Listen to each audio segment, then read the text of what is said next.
पहाड़ काट के बनाया गया है रास्ता पूरा। पहले पहाड़ था ही।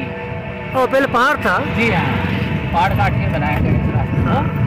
और ये पहाड़ भी हाथों से काटा, पहले के ज़माने में मशीन थी नहीं, हाथों से। कौन बनाया ये जल महल? राजा ने बनवाया था उसने।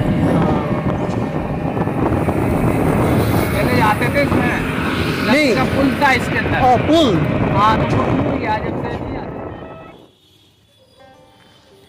আমরা এখন জয়পুরে, রাজস্থানের ঐতিহাসিক রাজধানী পিঙ্ক সিটি সফর শেষে এবার যাত্রা শুরু করলাম জল মহলের পথে। আমাদের গন্তব্য মানসাগর লেকের মাঝখানে ভাসমান এক রহস্যময় রাজপ্রাসাদ জল মহলে। আমরা জল মহলের দিকে রওনা দিয়েছিলাম আম্বর প্যালেস থেকে। এই দূরত্বটা খুব একটা বেশি নয়, প্রায় 5 কিলোমিটারের মতো। কিন্তু এই ছোট পথটুকু যেন এক আলাদা সফর, যেন জয়পুরের গোলাপি রং ছেড়ে আমরা ধীরে ধীরে ঢুকে পড়লাম প্রাকৃতিক সবুজ এক চিত্রপটের মধ্যে। রাস্তাটা তৈরি হয়েছে পাহাড় কেটে, সর্পিলাকার সরু পথ, মাঝে মাঝে হালকা বাঁক, এক পাশে উঁচু পাথরের ঢাল আর অন্য পাশে কোথাও গভীর খাদ, কোথাও ছোট ঝোপঝাড়। আমাদের চোখে পড়ছিল রাস্তার দুই ধারে ছড়িয়ে থাকা বুনো ফুল, নাম না জানা ঔষধি উদ্ভিদ আর প্রচুর বাবলা গাছ, যা মরু এলাকার এক বিশেষ উদ্ভিদ প্রজাতি।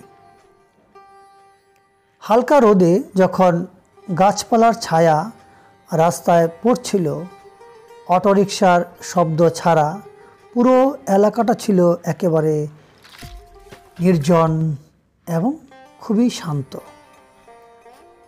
এই 7 থেকে 8 মিনিটের অটো যাত্রাটা যেন ছিল প্রকৃতির মাঝে এক ছোট্ট অবিস্মরণীয় মুহূর্ত। যখন দূর থেকে চোখের সামনে জল মহলের দৃশ্য ভেসে এলো, তখন আমরা সবাই এক মুহূর্ত স্তব্ধ হয়ে গিয়েছিলাম। নীল জলরাশির মাঝখানে দাঁড়িয়ে থাকা লাল বেলে পাথরের প্রাসাদটা যেন কোনো গল্পের বই থেকে উঠে এসেছে। লেকের নাম মানসাগর লেক। এরই বুক চিরে ভাসছে এই জলমহলটি। জলমহলটি নির্মাণ করেছিলেন রাজা সাওয়াই মাধো সিং 1800 শতাব্দীতে। মূলত রাজকীয় বিশ্রাম আর হাঁস শিকারের জন্যই এই প্রাসাদটি তৈরি করা হয়েছিল। 5 তলা প্রাসাদের মধ্যে 4 তলাই থাকে জলের নিচে। বর্ষাকালে তো পুরোপুরি মনে হয় যেন প্রাসাদটা পানিতে ভেসে আছে। এর স্থাপত্যে রয়েছে রাজপুত আর মুঘল ধাঁচের অপূর্ব মেলবন্ধন। ছাদের গম্বুজ, মিনার, বারান্দা সব মিলিয়ে এক অপূরব দৃশ্য।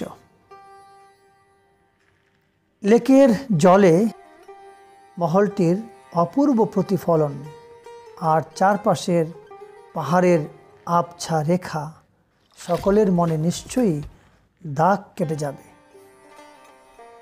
এটা এমন এক জায়গা যেখানে প্রবেশ করতে না পারলেও মনের ভেতর রয়ে যাবে এর নির্মল প্রতিচ্ছবি।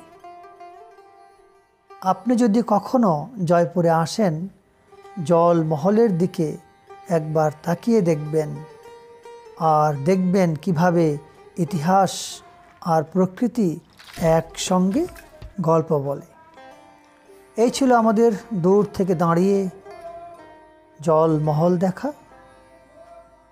যদিও ছোট্ট একটা ভ্রমণ, কিন্তু বিশাল এক অভিজ্ঞতা। পরবর্তী পর্বে আমরা রিকশায় ঘুরে ঘুরে শহরটি দেখার চেষ্টা করব।